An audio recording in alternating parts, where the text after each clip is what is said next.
आज हामी क्लास 12 को कस्ट रिकोल्युसन स्टेटमेन्ट बनाउन गइरहेछौँ। यो हाम्रो 5 मार्क्स को। यसमा दुईवटा रुल हुन्छ। फर्स्ट रुल के हुन्छ भने opening stock expenses and all overheads भनेको कि हाम्रो खर्च भयो। खर्च घट्यो भने हाम्रो प्रॉफिट के हुन्छ? खर्च घट्छ भने हाम्रो प्रॉफिट बढ्छ। खर्च कम हुन्छ भने हाम्रो प्रॉफिट बढ्छ। अनि एउटा अझ रुल के छ यसैमा को ओपनिङ स्टक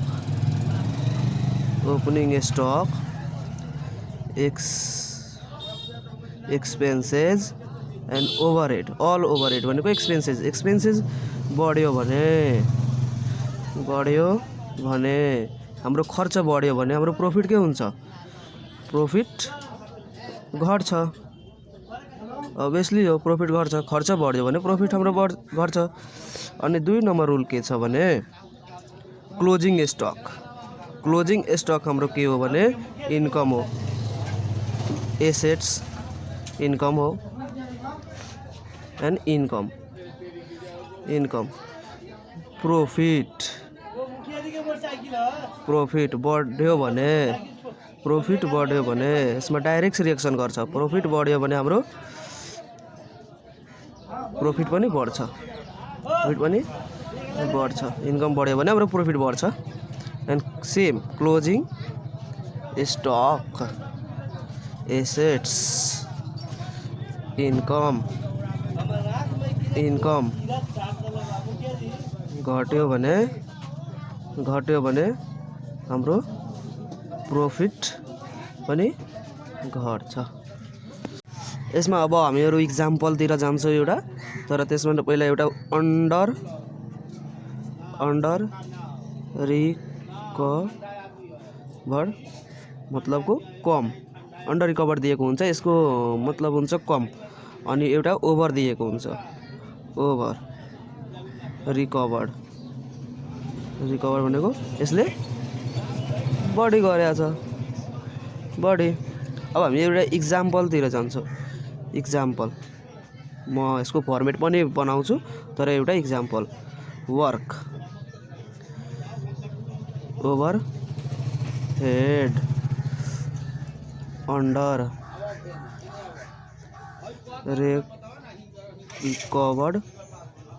रिकभर्ड के हुन्छ in financial account, in cost अकाउन्टमा दिएको हुन्छ। इन कस्ट अकाउन्ट यसको भने के हुन्छ 5,000 RS 5,000 यसै हुन्छ RS 5,000। यसको भने चाहिँ वर्क भनेको नि वर्क ओभरहेड हामीहरू यहाँ पढिसकेका छौँ। ओभरहेड मिन्स एक्सपेन्सेस हो। ओभरहेड मिन्स एक्सपेन्सेस हुन्छ। हाम्रो overhead means expenses. Work overhead भनेको फ्याक्ट्री हुन्छ के, फ्याक्ट्रीको एक्सपेन्सेस। त वर्क हुन्छ एक्सपेन्सेस। हाम्रो त्यहीमा पढ्ने work overhead under recovered in cost account. Cost अकाउन्टमा खर्च कम भइरहेको छ। भने कस्ट अकाउन्टमा खर्च कम भइरहेको छ। खर्च भनेको एक्सपेन्स जब कम हुन्छ कस्ट अकाउन्टमा यसको के हुन्छ? प्रॉफिट के हुन्छ? कम हुन्छ भने प्रॉफिट बढ्छ। अनि यहीँनिर ओभर दिएको हुन्छ भने एक्सपेन्सेस खर्च बढ्यो भने के हुन जान्छ? प्रॉफिट यसको घट्छ। अब हामीहरू some topics only recorded in financial account, कुन फाइनान्सियल अकाउन्टमा रेकर्ड भएको हुन्छ मात्र दिएको हुन्छ। इन्कम ट्याक्स प्याड RS 5,000 दिएको हुन्छ भने कुनमा लेख्ने? कस्ट अकाउन्टमा लेख्ने कि फाइनान्सियल अकाउन्टमा लेख्ने? त्यो म भन्न गइरहेको छु कुन त्यो त्यसको फाइनान्सियलको कस्ट एक्सपेन्सेस हुन्छ अनि इन्कम हुन्छ। ल अब लेख्ने यहाँ एक्सपेन्सेस र इन्कम दुईटा हुन्छ, एउटा एक्सपेन्स हुन्छ एउटा इन्कम हुन्छ। एक्सपेन्सेसमा के हुन्छ भने इन्कम ट्याक्स प्याड हुन्छ, यो हाम्रो एक्सपेन्सेस हो। इन्कम ट्याक्स प्याड, हामी ट्याक्स प्याड गर्छौँ। अनि हाम्रो डिभिडेन्ड प्याड गर्छौँ, हामी डिभिडेन्ड दिन्छौँ भने हाम्रो के भयो एक्सपेन्सेस भयो। अनि एउटा अझ हुन्छ प्रोभिजन फर ब्याड डेब्ट, यो पनि हाम्रो एक्सपेन्सेस भयो। अनि इन्ट्रेस्ट प्याड, अनि एउटा अझ छ जे पनि रिटेन अफ मा दिएछ भने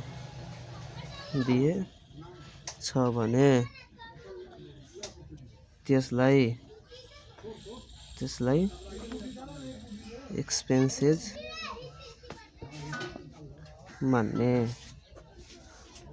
मान्ने। अनि हाम्रो अब के दिएको हुन्छ भने इन्कममा हुन्छ भने इन्ट्रेस्ट फ्रम इन्भेस्टमेन्ट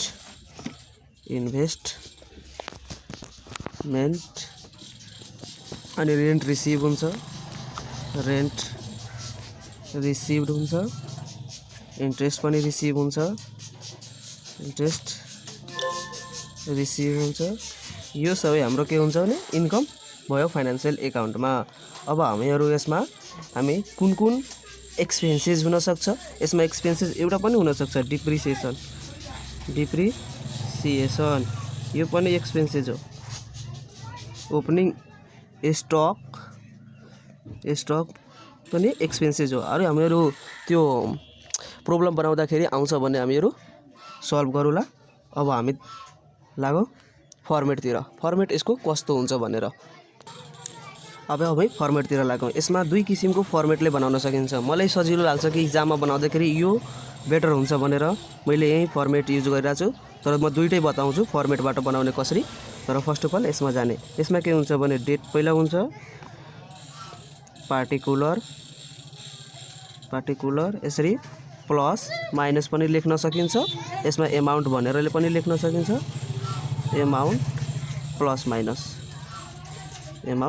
माइनस, एउटा लेस एउटा एड। अब हामीहरू केबाट जाने भने एउटा मैले क्वेसन ल्याएको छु, त्यो क्वेसन पहिला हामी हेरौँला अनि हामी फर्मेट बनाउन जाँदै हुन्छ। ल हेरौँला। ल हामीहरू अब क्वेसनतिर लागौँ। Profit shown by cost account 80,000 profit shown by cost account में हमें रिक्वायर्ड में इसमें के दिएछ पहिला रिक्वायर्ड हेर्ने फाइनेंशियल अकाउंट दिएछ है। रिक्वायर्ड में फाइनेंशियल अकाउंट हामीलाई बनाउनु छ। फाइनेंशियल अकाउंट इसमें दिएछ के profit shown by cost account में प्रॉफिट भयो, कॉस्ट अकाउंट खर्च भयो, प्रॉफिट भयो भने क्या हुन्छ प्रॉफिट हामीले एउटा दिए थिए प्रॉफिट इनकम, प्रॉफिट बढ्यो भने प्रॉफिट बढ्छ, हामी बढाइदिने यसलाई फाइनेंशियल अकाउंट बनाइरहेको छौँ हामी हैन। फाइनेंशियल अकाउंट त फाइनेंशियल अकाउंटलाई हामी ध्यान दिने हो। फाइनेंशियल अकाउंटमा यो कस्टको के भइरहेछ, कस्ट अकाउंटमा खर्च कम भइरहेछ, त्यही कस्ट अकाउंटको प्रॉफिट के हुन्छ बढ्छ, कस्ट अकाउंटको खर्च कम भइरहेछ भने प्रॉफिट यसको बढ्छ, त बढ्छ भने बढाउने, तर हामी फाइनेंशियल अकाउंट बनाइरहेछौँ त फाइनेंशियल अकाउंट जस्ट उल्टा गरिदिने, यसको प्रॉफिट बढ्छ भने त्यसमा गएर घट्छ, जस्ट उल्टा यसको हुन्छ माइनस। अनि office overhead under recovered in financial account 10,000 financial account हामीले बनाउनु छ। अनि फाइनेंशियल अकाउंटमा खर्च कम भइरहेछ, ओभरहेड मिन्स एक्सपेन्स के भइरहेछ भने कम भइरहेछ भने फाइनेंशियल अकाउंटको प्रॉफिट के हुन्छ घट्छ, हामी फाइनेंशियल अकाउंट बनाइछ घट्छ भने यसलाई एकछिन हो त ल हेर्ने यहाँ office overhead under recovered in financial अकाउंटमा खर्च कम भइरहेछ भने यसको प्रॉफिट के हुन्छ बढ्छ भने बढाइदिने प्लस गरिदिने। मैले पछि अब भन्छु। डिप्रिसिएसन मैले के भनेको छु भने एक्सपेन्सेस हो, डिप्रिसिएसन के हो एक्सपेन्सेस हो। अब यहाँ भइरहेछ भने depreciation under charge in cost account cost एकाउन्टमा खर्च कम भइरहेछ। डिप्रिसिएसन भनेको एक्सपेन्स भनेको के हो खर्च। कस्ट एकाउन्टमा खर्च कम भइरहेछ भने यसको प्रॉफिट के हुन्छ बढ्छ भने त हामी त बढाउँछौँ तर हामीलाई बनाउनु छ के फाइनान्शियल एकाउन्ट त बढ्छ भने त्यसमा गएर घटाइदिने जस्ट उल्टा गरिदिने। यहाँ दिएछ profit on sale of fix assets was shown in financial एकाउन्टमा प्रॉफिट बढ्छ। फाइनान्शियल एकाउन्ट हामीलाई बनाउनु छ अनि फाइनान्शियल एकाउन्टमै नि दिएछ फाइनान्शियल एकाउन्टमा प्रॉफिट बढ्छ भने इन्कम बढ्छ भने प्रॉफिट पनि बढ्छ भने यसलाई बढाउदिने। अब हामीले यसैलाई हामी फर्मेटतिर लैजाने। फर्मेट सजिलो रहेछ है। अब फर्मेट म सार्छु यहाँ profit as per cost account यो ठाउँ मैले लेखिसकेको छु प्लसमा किनभने यहाँ प्लस छ हैन। अब हामी यो सबैलाई के गर्ने हामी डिटेली यसमा लेख्नुपर्छ फर्मेटमा। अब म लेखेर भन्छु ल। हामीहरुसँग यहाँ फर्मेट रेडी छ हैन। Profit as per cost account हामीले फाइनान्शियल एकाउन्ट बनाउनु छ। यहाँ प्रॉफिट दिएछ कस्ट एकाउन्टको 80,000 अनि हाम्रो दोस्रो के छ भने work overhead under recovered in cost account. Cost एकाउन्टमा खर्च कम हुन्छ। अन्डर मिन्स खर्च कम अन्डर मिन्स कम। कस्ट एकाउन्टमा खर्च कम भइरहेछ भने यसको प्रॉफिट के हुन्छ बढ्छ भने हामीले के सिकेको छौँ बढाउने। तर फाइनान्शियल एकाउन्ट हामीलाई बनाउनु छ त्यसमा बढ्छ भने त्यसमा के गर्छ घट्छ। कति घट्छ त यहाँ दिएछ 5,000 लाई माइनस गरिदिने। माइनसमा यहाँ माइनस छ माइनसमा लेखिदिने। अनि फेरि दिएछ यहाँ office overhead under recorded in financial account. Financial account हामीलाई बनाउनु छैन। फाइनान्शियल एकाउन्टमा खर्च कम दिएछ भने यसको प्रॉफिट के हुन्छ बढ्छ भने बढाउदिने हैन। कति बढाउदिने त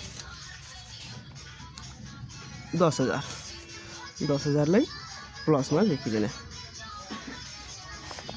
अनि अर्को आउने depreciation under charge in cost account. Cost एकाउन्टमा खर्च कम भइरहेछ भने प्रॉफिट के हुन्छ बढ्छ भने बढाउने। तर फाइनान्शियल एकाउन्टमा के गर्ने घटाइदिने। कति घटाउने दिएछ 6,000। अब अर्को आउने अब profit on sale of fix assets was shown on financial account. Financial एकाउन्टमा प्रॉफिट भएछ। फाइनान्शियल एकाउन्टमा प्रॉफिट भएछ इन्कम भएछ भने प्रॉफिट बढ्छ अभियसली नै। जब हाम्रो इन्कम हुन्छ त प्रॉफिट बढ्छ।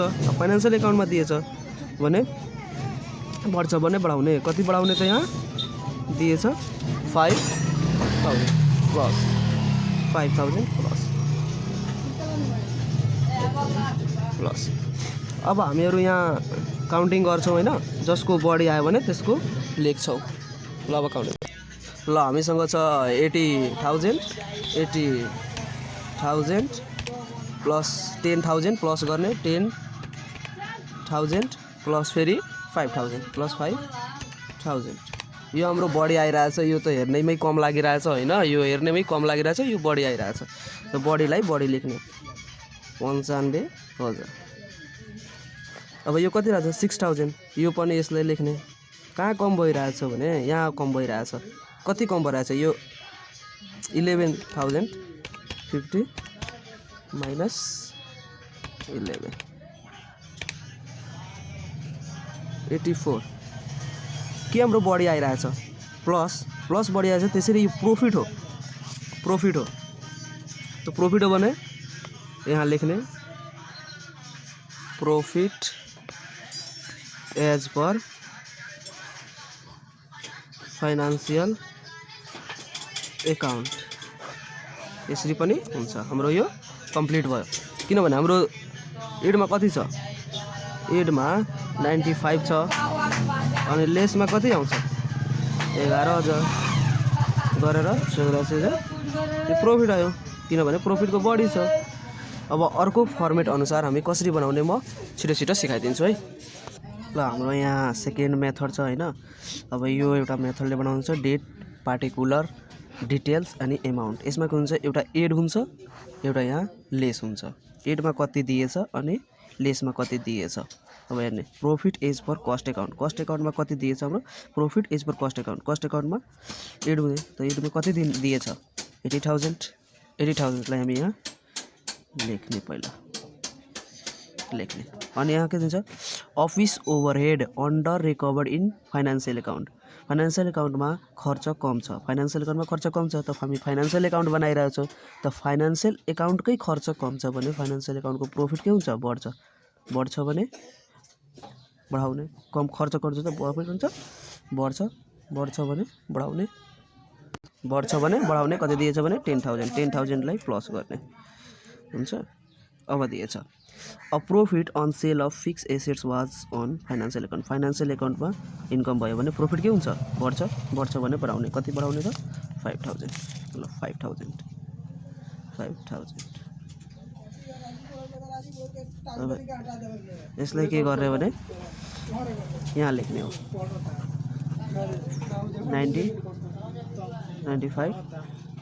95,000। अब यो लेसमा आउँछ work overhead under recovered in cost account. Cost एकाउन्टमा खर्च कम हुन्छ भने प्रॉफिट यसको बढ्छ भने बढाउने, तर त्यसमा घटाइदिने, कति घटाउने 5,000।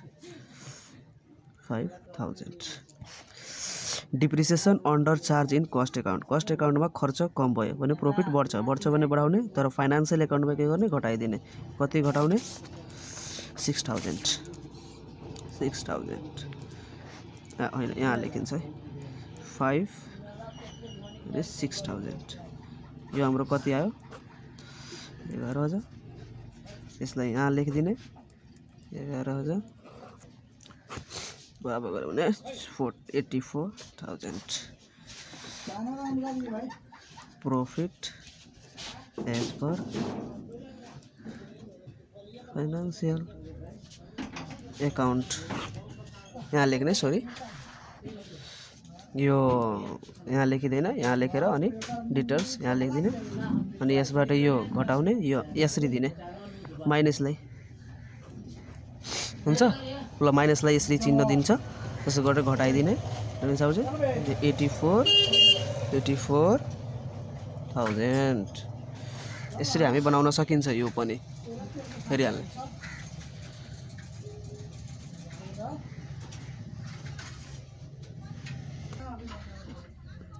यो फर्स्ट मेथड हो, फर्स्ट मेथडलाई पनि हेर्ने।